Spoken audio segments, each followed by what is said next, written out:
Tantor Audio, a division of Recorded Books, presents The Merit Myth: How Our Colleges Favor the Rich and Divide America, by Anthony P. Carnevale, Peter Schmidt, and Jeff Stroll. Narrated by Jonathan Yen. Introduction. Jarred awake from the American dream. Thomas Jefferson would have been appalled by the chaos that erupted on the muggy night of August 11, 2017, at his beloved University of Virginia. For sure, many citizens of the nation he helped found viewed the events there with horror. The fall semester had yet to begin, and the few students already on campus were either conducting or undergoing an orientation for the entering class. A University of Virginia orientation guide, published for the occasion, offered help to students who felt a bit out of place in a sea of sundresses and ill-fitting khakis and pastel shorts. Few, if any, there actually had any sense of just how hostile the campus environment would soon be.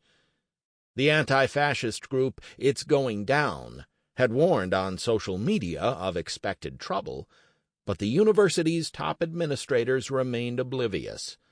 The campus police had stayed in a business-as-usual mode that anticipated dealing with the usual: noise complaints or kids who downed too much alcohol. Then, at about 9:30 p.m., the unthinkable happened. Hundreds of white supremacists marched onto the normally idyllic campus. The tiki torches they carried framed their rage-contorted faces as they shouted racial slurs and chanted, "Jews will not replace us." They surrounded and menaced about 20 counter-protesting students at the base of a statue of Jefferson, the university's founder, before the police finally arrived to drive them off. The following day, the white supremacists skirmished on the nearby streets of Charlottesville with counter-protesters. Tragedy ensued as a supporter of the racist group Vanguard America maniacally rammed his Dodge Challenger into a crowd, killing a 32-year-old community activist, Heather D. Heyer, and injuring dozens of others.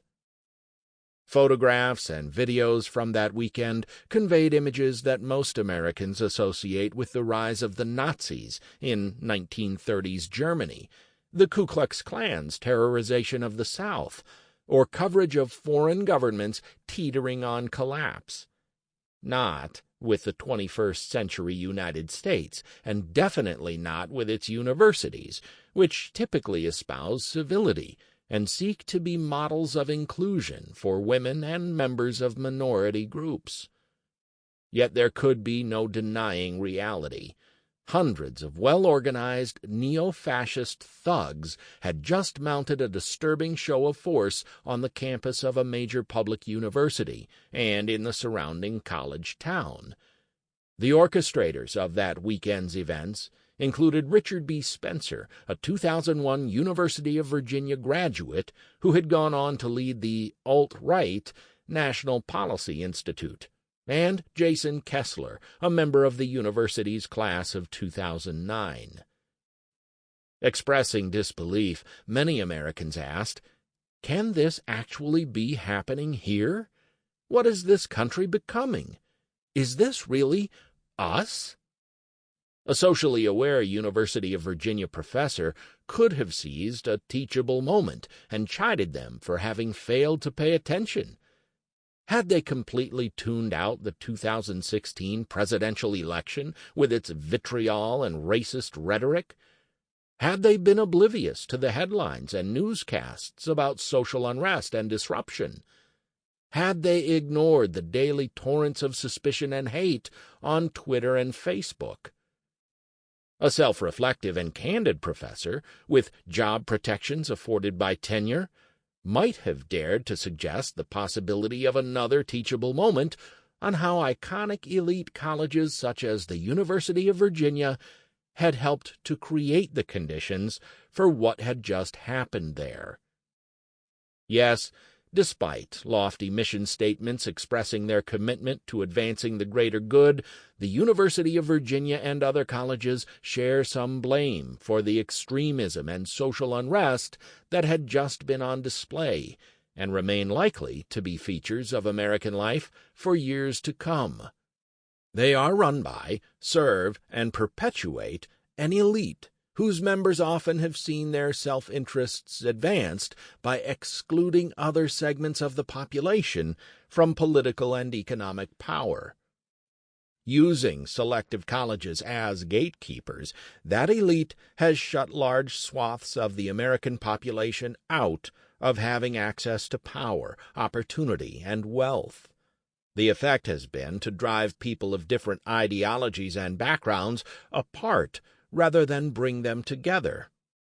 Ideally, our colleges would encourage students to eschew prejudice, not only as a matter of philosophy, but also in practice, by facilitating interaction among different students and different viewpoints. Higher education is hard-pressed to live up to that ideal, however. Expressions of hate have risen on college campuses in recent years, leaving college and university leaders struggling to mount effective responses.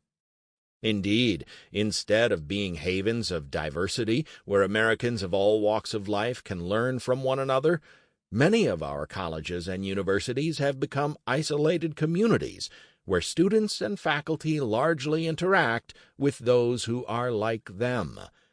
Many striving working-class and poor white, black, and Latino students find themselves stuck outside the gates, with the relatively few who get inside those gates feeling marginalized.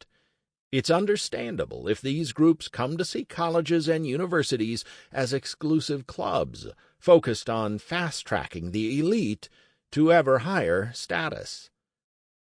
In a modern republic, colleges should do more than groom successive generations of governing elites.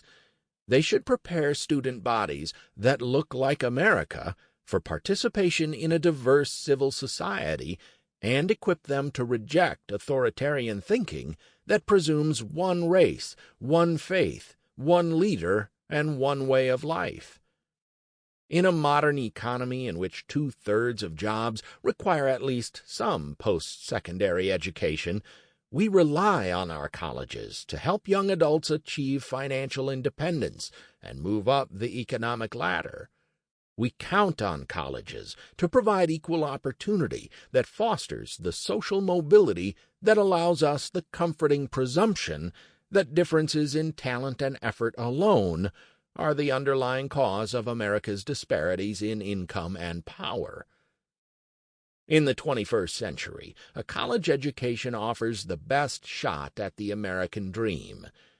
That's what we tell our children, regardless of whether we immigrated ourselves, are descended from indigenous Native Americans or enslaved Africans, or have ancestors who came here to build railroads or to escape famine or persecution.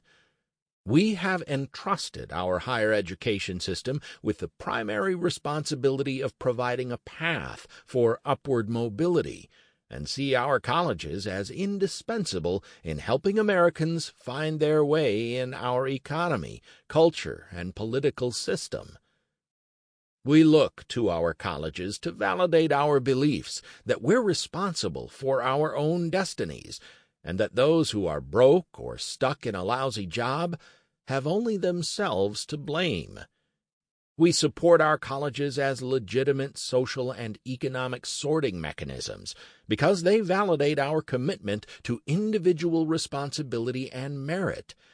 After all, we tend to believe, you have to do the homework and ace the tests to get into the best colleges and move on to the best jobs that confer wealth and power over others. Fair enough? Not really. In a society where people start out unequal, educational attainment measured by test scores and grades can become a dodge, a way of laundering the found money that comes with being born into the right bank account or the dominant race. The college game is fixed long before the selective college admissions officers get involved. But college has become the capstone in an Sample complete. Ready to continue?